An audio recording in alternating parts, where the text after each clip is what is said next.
Hello, and welcome each one of you. Welcome to you who's looking at me right now with a certain amount of curiosity. And without a doubt, you might be asking yourself, what is the sense and the use of this training series that deals with biodecoding of disease? Yeah, so what does biodecoding mean exactly? What is its originality? What is its place among all types of therapies that exist in the world? Because it's true that over the past 20, 30, 40 years, there have been an incredible amount of flourishing of a number of therapies, and which is better because an increasing number of new things appear on Earth with greater interest to deepen the knowledge of healing of people, of sick people. So why so many approximations that are complementary? Today it's not about fighting rivalry or competition, as is the case in sport. Therapy is not a sport. It's an art. It's complementary. Everybody has their own therapy, their own painting, their own style. So we have NLP, hypnosis, Schallstad, transactional analysis, psychoanalysis, and so many other forms of therapy that you all know, of course. But each type of therapy has its own angle, its own point of view, its own concept, and consequently, also its own therapeutical proposals. So transgenerational therapy is going to address ancestry. Chinese medicine is going to be interested in the acupuncture meridians.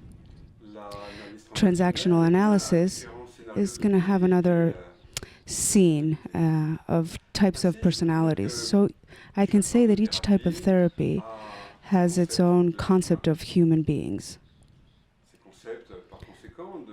its own concepts that are a consequence of disease, concepts, conclusions, according to which therapy should be used. All of them are admirable. All of them have beliefs. I was speaking about acupuncture before, where everything is about energy. Homeopathy, everything is about dynamism. Allopathy is all about chemistry.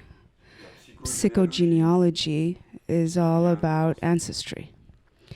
And other types of therapies like rebirthing, which believes that everything has to do with birth. Or NLP, it's all about structure. Hypnosis is all about learning. So what I want to say is that each form of therapy, with its own beliefs and perceptions, is going to correct here, specifically, what it's looking at. What is the focus of biodecoding? Biodecoding is interested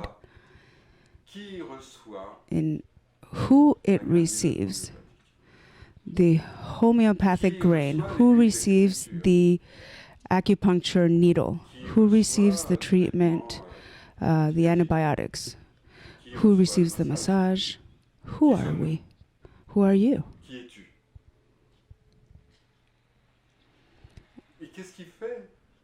And what makes two people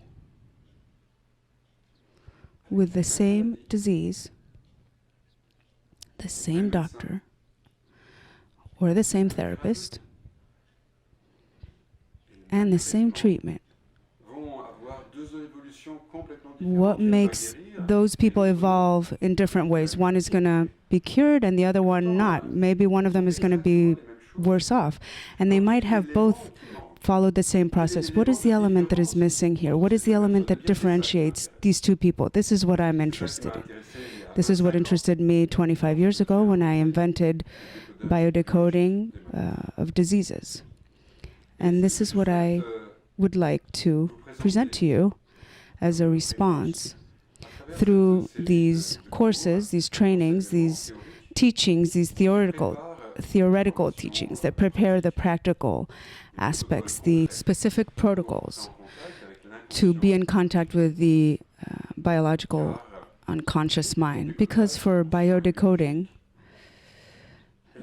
the unconscious self, the biological unconscious self, replies to this question, who's receiving the medicine? And the response is a human being who is living certain experiences. This might seem obvious, right? No, it doesn't seem like a strange conclusion to reach. However, let's stop a moment and think about this very evident fact. You who are looking at me right now, you're living right now a very specific moment.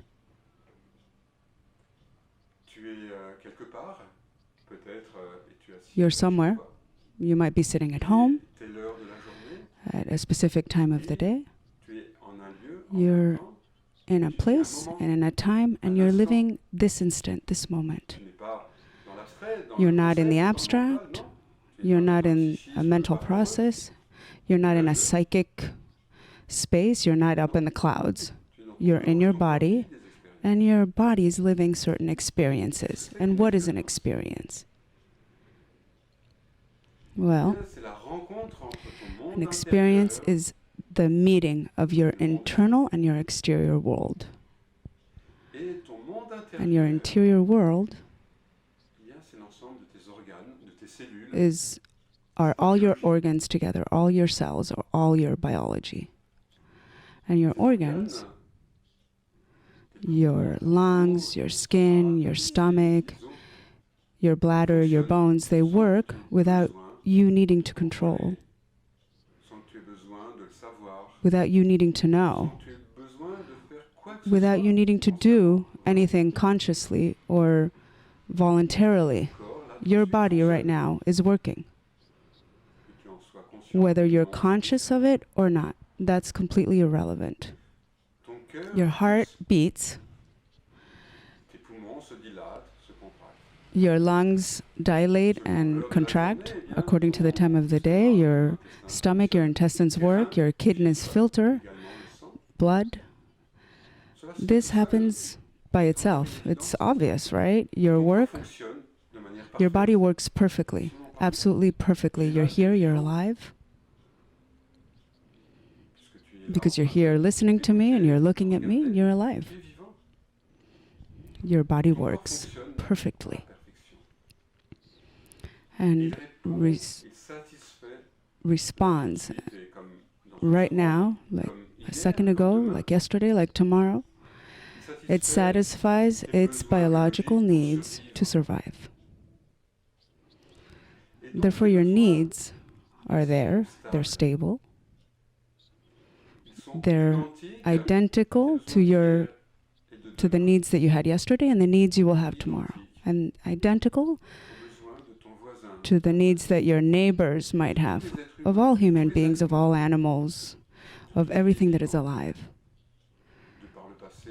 And in the past or in the future, we are all our biological needs that are satisfied by our cells. Lungs use oxygen, the stomach food, the skin heat, and also your skin protects itself from the sun. So our reality, our interior world is stable, it's fixed, universal, stable, fixed, universal. But the outside world is not stable, and I'm going to illustrate this with two objects.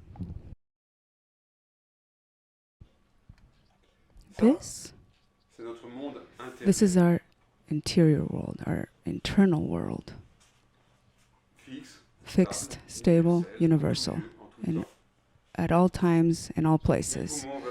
The lungs want to breathe, the intestines want to digest, the skin be touched, the brain think, eyes to see, ears to listen, your saliva glands to make saliva, the thyroid to make hormones, and that's how it is. In an unconscious way, involuntarily it happens. But there's the outside world. Here it is, the outside world. Every morning,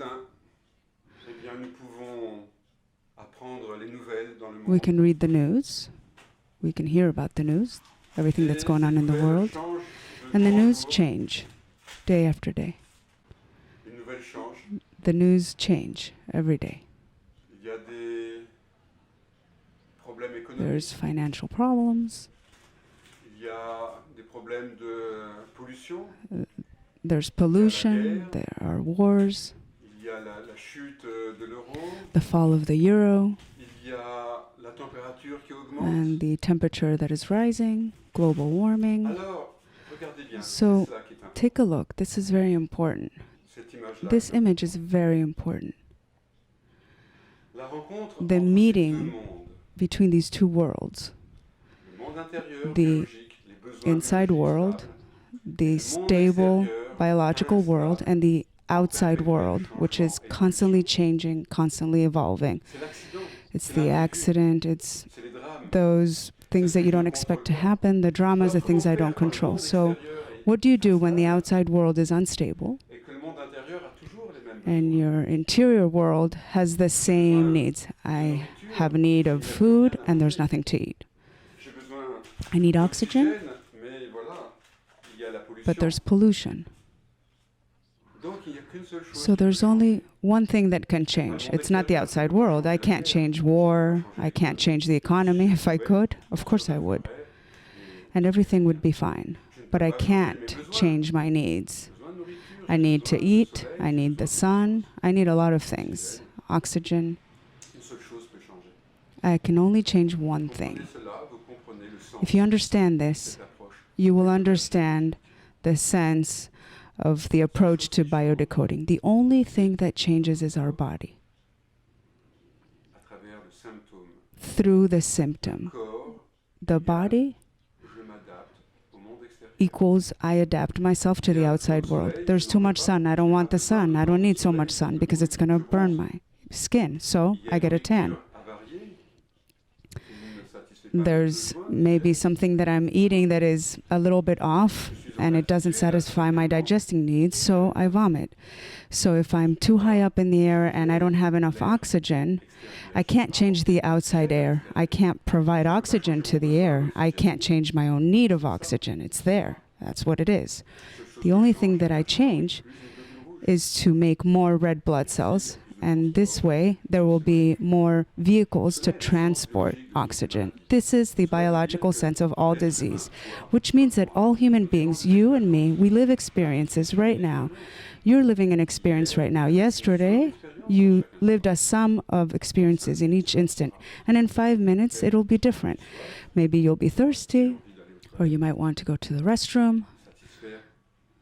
You might just need to satisfy a biological need. Therefore, each therapy perceives the body under a different angle, Biodecoding talks about the human being in their experiences, biological needs, and their biological life. And there are moments where our biological needs are not satisfied. And then a symptom appears. I get a tan, I vomit, I get a cancer, I become paralyzed, or I get Parkinson's, or I have cystitis, a bladder infection. And we are going to learn what the biological sense, what is the biological sense of each symptom, of each disease. Understanding that this is a phase of becoming cured. A phase is not enough. We're going to learn with the 5 therapies how to invert the sense in which the things are going and how to recuperate our health. We're also going to learn that disease have different phases.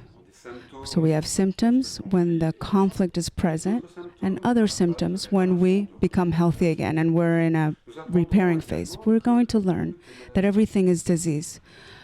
All the organs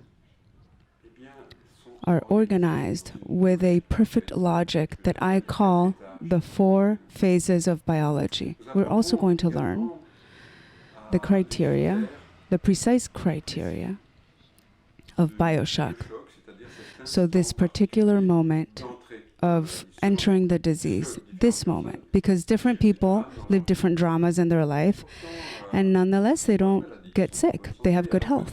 They're in good health. Others are living their life perfectly well and have very serious symptoms. So what are the characteristics, the criteria of this becoming sick? And this way we will be able to analyze, to see, and to look at infectious disease, cancer, autoimmune disease, and you will be able to, little by little, begin appreciating a new way of finding yourselves, a new way of being with yourselves. Whether you're a therapist, doctors, psychologists, psychoanalysts, psychotherapists, or simply you're just curious, you're just interested in understanding not just the origin and the sense of disease, but also understand yourselves and know yourselves, because you are the most important person in your world. You are the center of your life.